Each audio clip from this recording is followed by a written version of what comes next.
Good morning. Good morning. Welcome back to the show. It is March 25th. It is Monday. It's Brutal Monday. I was just putting in the chat right now. I'm like, look, how you doing today? How you doing today? Well, it's Monday, so there's always that. And people are like, look, let's get it started. Let's get it motivated. I got to tell you, if you have kids, they're home from school all week long. So whatever you're doing, you got to always handle that, right? You wake up and you're like, hey, even though they're home, work is still going. Work is still flowing. The week is still going. So people are like, look, even though they're there, you got to keep moving and keep staying motivated. So look, welcome back to the show. We got a lot to talk about today. We got some NFL stuff. We got a lot of other celebrity conversation, and it's going to get very interesting. So let's get right into it right now.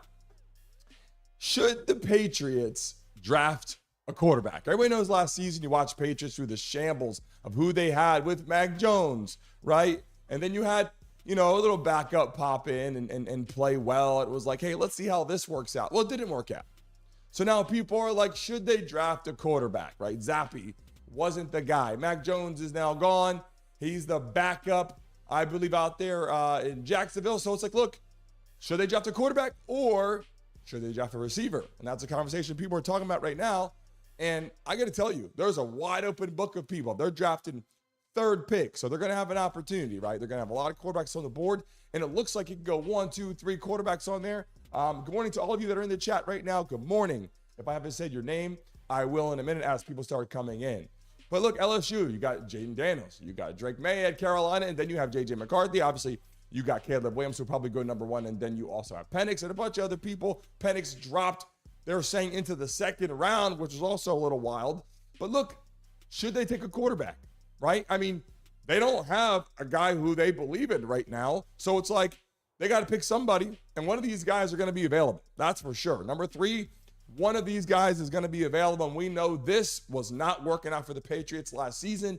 If you watch football for years and years with Tom Brady out there out in Foxborough, listen, Boston was erupting every year in, year out with Tom Brady, how they're winning Super Bowls, all through a Belichick, yada, yada, yada. Now it's time to start the new chapter. They thought it was Mac Jones. They realized it's not Mac Jones.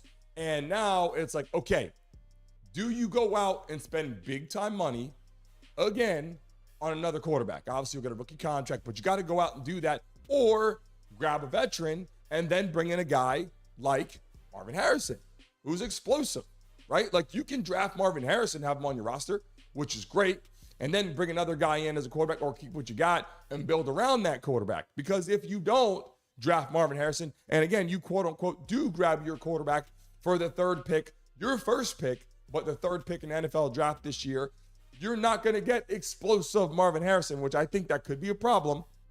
I know that right now they're interested in getting a quarterback. I know a lot of people are talking about that. But all I'm saying is this. Every quarterback that comes into the National Football League, all 3 of these guys are going to be talented, right? All they're going to be talented. Mac Jones was supposed to be talented. All those Alabama guys were talented. Did they have the right combination of people to throw the ball to or hand the ball to? And all I'm saying is this. Once in the blue moon, do you get guys like Marvin Harrison? I mean, explosive. His father was in the NFL, right? He comes from a family background of being athletic, gifted. That's a guy you don't want to miss out on. And I get it. The Patriots need somebody right now to rely on the quarterback position because they're having concerns. They're having issues. And I'll tell you this was even more important. Ever since Belichick's gone, John Mayo took over, and he brings in Jacoby Brissett. Like, that's the quarterback that you bring in through all the free agency. Didn't make a lot of changes, a lot of moves. You bring in free agency, and then you change a lot of your coaching structure, right? A lot of your coaching structure, and people are like, hey, he's making all these changes. I believe, to be honest with you, the Patriots are not really on his side right now, not a fan favorite. And they're saying, hey, bring back Belichick. Like, those are the messages that people are saying, which doesn't feel good.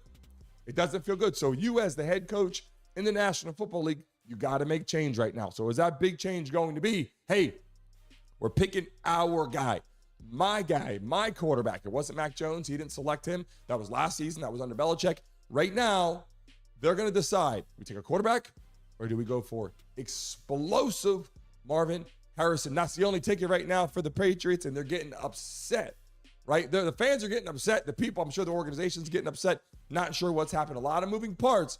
And when you make a lot of changes and you clear house, it doesn't always end up good. Like, there's so many changes you're making so fast that it kind of could be a few years of building season, the Patriots might have to start from ground zero, which I got to tell you, the fans will be upset. And they're saying, you're bringing in Jacoby Brissett, like that's your main guy right now. So they're getting upset. They're not happy about it. And like I told you, here is a selection when it gets to it. They're saying that you probably will have J.J. McCarthy will be wide open on the board, but one of these guys also. It's going to be very interesting to see what the Patriots do. I know what you guys think. If you're in the chat right now, if you follow the Patriots, you obviously follow the NFL, let me know what you guys think. Moving on to another conversation. Listen to this. So Jeweler is begging Antonio. Listen, AB has stolen merchandise, like stolen diamonds, right? And this jeweler is so unhappy about this, right? Like he's like, listen, I lent you my diamond fingers, okay? Diamond fingers to Antonio Brown. And everybody knows Antonio Brown is that guy. Antonio Brown is that guy that people love to watch. He's entertaining. And this is the guy. Howard, pull it up for us, a picture behind here. Antonio Brown, you see in here, he's got the diamond, like the jewels on his finger here, right? You see it in the photo. And apparently he lent this to him to use or whatever. And he said, look, it's $1 million for these diamond fingers. Antonio Brown says, appreciate it. Heads out and is wearing these all through the market. He's walking around, not paying. He's got lawsuits up against him. They're trying to chase him. Other picture behind here, Howard. Check this out. This is Antonio Brown flashing, walking around with diamond fingers, right? Now, he's being sued. They've been talking about it, saying, look, bring it back. You're my friend. Like the jeweler really is saying, look, you're my friend. I don't want to sue you. I don't want to chase after you, but you know Antonio Brown. I got to tell you, he is one of the top guys to bring on this show, would make my show honestly complete for years to come because he comes on, he's full of entertainment. He was a great football player, bounced around, loved him with the Steelers. Obviously, he went on different teams. Then he was with the Patriots and Tom Brady. Tom Brady brought him in, was showing him so much love, was staying at his house.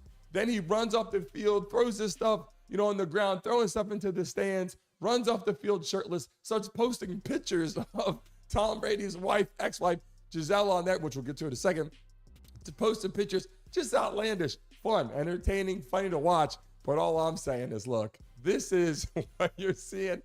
And the jeweler is so upset. I mean, literally being like, bro, just bring my diamond fingers back to me. I would really like to have that. And if you go back one picture, however, the two are both on the screen, it's just interesting to me. Like, this is his buddy, right? Like, Antonio Brown seems to create these friends, these bonds, and then he breaks them, right? Like, he just goes out and lives his life and does his thing. But to me, it's just hysterical. On one photo back for me, Howard, this is just something like this guy is not happy. He's like, yo, I'm a jeweler. I'm your friend. Bring my diamond fingers back. Like he wants it. He's suing him. But it's just very interesting. This jeweler's not happy. He's begging him to bring those back. Moving on right now, celebrity relationships. They're just impossible, right? Like they're coming off to be impossible because you have no privacy, right? Whether you're an athlete or not. On this program, we talk about our athletes, obviously some entertainment, but it's like you have a relationship until people start getting involved in your relationship. And it's kind of hard, right? It's kind of hard to kind of live and do things and travel around because even right now, right? Like Travis Kelce is out eating pizza with his boys and all of a sudden it's circling. Hey, I don't see you with Taylor Swift anymore. What's going on? Is that relationship busted up? Are you guys not together anymore? Are you not happy with Taylor Swift anymore? Like why is she irrelevant now? Like all these questions are coming out of left field and people are like, look, the man's just eating pizza with his boys. Like, can he travel and go somewhere and just eat pizza? Now it's circulating that, look, they've been having issues, right? So is it the media putting a twist on it saying that? Or is he just eating pizza with his boys and everything's cool, right? They just kind of get into that twist, a little bit of mix. It starts stirring up problems. People start getting upset and issues behind this here. We also have, obviously, Tom Brady. Howard pulled that up for us. Tom Brady, going through it even more now. And Giselle is being questioned like, hey, I think you were cheating on Tom Brady since back in 2021. And Tom Brady's now saying, yeah, she was with her, like her combat trainer. He does like Muay Thai or whatever kind of training that he does, MMA or something. Apparently she's dating him now. exclusively. But before that, they were saying, yeah, Tom Brady was actually upset because it's like, yeah, she was dating this guy from 2 years ago. People are like, wow, that's interesting. So all this is coming to fruition. And she's saying, no, that's not true. It's just because my life is a highlight reel and people are talking about me and talking about Tom Brady. So people are obviously just talking smack, if you will. And I get it. There's just no privacy. So you can't really live your life if you're going to start digging and digging deeper into all these conversations and making things harder for you to actually live by. So relationships are just harder as a celebrity, I think. In the next photo, we have a picture. We have Kanye West and Kim Kardashian. Like, they're trying to make it work. Like, literally, they're trying to make things work at the event, right? And the snapshot you get is Kim's arm on his leg. He puts his arm around her, and people are like, wait a second. I thought Kim Kardashian was dating Odell Beckham Jr., right? And I had this video of it's like Kim Kardashian's dating life, and it's got these shuffleboards like throwing things around left and right. All these things are moving, all these moving pieces and parts, and it kind of makes sense. Like, who is she actually dating? It was like Reggie Bush back in the day, and then it was Chris Humphries, and it was just random people, right? Which is cool. It's her life. And then you got, obviously, another celebrity, Kanye West, and she has all these kids, and then now she's dating Odell Beckham Jr. or not. And it's just your lifestyle as a celebrity in dating is virtually impossible. I mean, you can't go to Walmart. You can't walk around. You can't go to the store. And we go to your favorite cities, like if you go to New York City or you go to LA, you go to Miami, XYZ, you're going to get pictures nonstop, right? They're at the Lakers game and they're just taking pictures. They're trying to make it work. They got kids. They're trying to be, I guess, if you want to call it, quote unquote, respectful of each other. But it's difficult, right? Like, these lifestyles are just a little bit crazy. Excuse me. But it is what it is. You just don't have a lot of privacy. And let me say, as we get forward, good morning to everyone.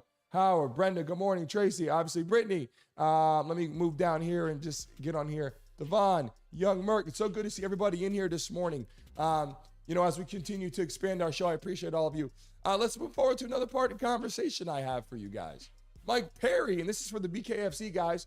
I've been having a lot of conversation with Bareknuckle fighting. You've been seeing fighters coming on the show, and I appreciate all those guys that continue to join us on the platform, talking to the president and founder of BKFC. And yesterday, we got a message from Celebrity Boxing, which is awesome. Doing some stuff with Celebrity Boxing, all those celebs are going to be making deals happen and transitions. And also shout out to Gabriel from Inkaholic, one of our tattoo sponsors. We really appreciate him. Based in Miami, looking to open up other places. Look up Inkaholic on all of your platforms, whether it's Instagram or go on Google, whatever. They do awesome tattoos. Again, Gabe from Inkaholics. Check them out. One of our sponsors of our show. Now, we appreciate that. But Mike Perry calls out Jake Paul and he goes, look, you keep calling these fighters out. You want to fight Tyson. You want to fight, all these other people who quote unquote aren't fighters. Fight me and Bareknuckle. Like, Mike Perry was a UFC fighter, like, right? And now he goes and he says, hey, I'm a big time guy also in Bareknuckle now. Come fight me in Bareknuckle. If you're a man, come fight me in Bareknuckle. All I'm saying is this. Howard, behind this picture here, you don't want to walk off looking like that. All I'm saying is Jake Paul, look, I've always stuck up for him because I said, look, this guy's doing things. Like, Jake Paul gets hated on, and we know that, and everybody's going to say, oh, screw Jake Paul, F Jake Paul. I get it. He wasn't fighting all these people that you think he should fight. He didn't prove anything to you. But Jake Paul, I've been saying is he's making moves, making a lot of money, whether it's YouTube or not. Like, he's making big time money and people are talking shit. Like, yeah, talk shit, but he's riding around in brand new cars, buying brand new houses on brand new jets. Like, I'm just saying, you can hate on me. If I'll fly past you in a jet, you can hate on me all day. I'm all for that. So there's nothing wrong with that. But all I'm saying to Jake Paul now is this. I would not make that move. Like, dude, keep doing what you in boxing. If you want to step into the UFC, problem. Like, takedown, elbow, like, they're going to let that fight go. And I just don't think that's going to be a good situation. And back to this picture up for me, Howard. Mike Perry is saying, look, don't be scared, man. Like, let's just really fight. Like, if you're a real fighter, let's show them how tough you are. And I got to tell you, Jake Paul, for the right amount of money, might say, screw it, I'll get in there. And I'm not knocking him. But that could be a problem. Like, fighting Mike Tyson, getting knocked out with gloves possibly, or if you win, quote unquote, I said this, doesn't really go anywhere, but he makes a lot of money. Fights Mike Tyson, that's great. Hats off to him. But when you step into the BKFC, that is real. I was there front and center watching these guys fight. Again, Young Merck in the chat, shout out to you, brother. When I watch them fight, these guys are real warriors in there, and this isn't a made-up fairy tale joke. Like, I'm being serious. Like, you're seeing guys get knocked out very easily. And it isn't just a clean knockout. They have a little lump. A lot of them getting stitched up. Girls are getting stitched up in multiple places. This is a real thing. And I just think if Jake Paul steps into the ring and says, I'll take this money for Mike Perry fight after Mike Tyson, this would, I'm telling you right now, like Jake Paul, love what he's doing. I'm not a hater by any stretch. I like what he's doing. Make that clear. But if he gets in the ring with this guy and they go and fight in BKFC, that will be the last fight that he has. I'm just telling you, it won't be good. It'll be embarrassing. He will not be happy. He will look different after that fight. It won't be a good situation. I'm just saying Jake Paul should not take that fight. I know a lot of people are saying, yeah, do it. I wouldn't do it. Moving on. Oakland upsets 99% of NCAA's tournament brackets. Okay, if you watch NCAA basketball, I'm just telling you this. Most people are like, I'm not watching basketball. A lot of people are bored of basketball. They don't really watch so many freaking games, right? Like watching it, you have like 80 some games, regular season games or whatever. In football, there's like 16, 17 games. Like you literally build that up, like all week practice, all season. You got the all-season workouts, the conditions, strength training, all that. Then you got preseason, right? And then the season starts. You got 17 games and then the playoffs. And people are like, yeah, every week, man, it's game time, right? Thursday night football or Saturday, or Sunday night football, sorry, Monday night football, whatever. It's great. And you build up to that game. The momentum builds up. So you're excited about it. After those games, playoffs, Super Bowl. When you look in the NBA or in college basketball, there's just so many basketball games. You're like, I missed that one. I'll watch tomorrow. Like you don't feel like you missed anything a lot of the times. But if you watch the tournament, all of a sudden, everyone's a basketball fan. Everyone has their brackets out there. But Kentucky was upset by Oakland.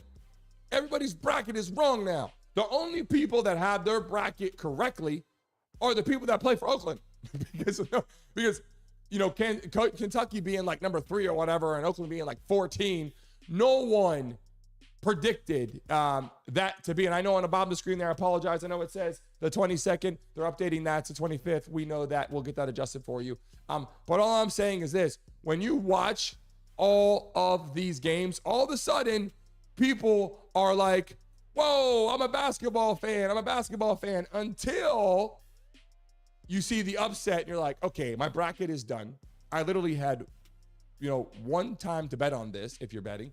And that bracket, all the way from the left, you're like, okay, that just crushed my entire Kentucky coming all the way down into the Elite 8 or Final 4. I'm sure most people had them there. And now that bracket is tarnished and all these guys on the basketball team are super upset. They got their heads down. They're not happy. And Oakland's riding high, like we just beat Kentucky, like we're moving forward. So everybody that got their bracket right is probably going to be the people that are rocking out there with them. Moving on today to the show, quote of the day, because it's Monday. I want to give you guys some motivation. As we do on every single occasion, success isn't owned. It's leased and rent is due every single day. I love this quote so much, guys. You got to read this. Success isn't owned, it's leased. So listen, this is something you got to do every day. It's due. Your rent is due every single day. Get up and do what you got to do, whether it's sports like this or whether you're out there and you're in your regular job.